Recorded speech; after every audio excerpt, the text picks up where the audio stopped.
دوستان سلام. ما هنوز در قسمت بافت قدیم دبی هستیم. حالا من میخوام تفاوت رو ببینید. این قسمت این برای آب تلا هستیم.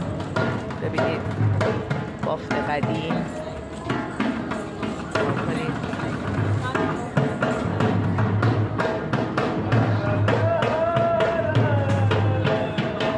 حالا اون برای آب بافت جدیده که همش ساختمون و آپارتمان. اینم که ساختمون رولکس هستش.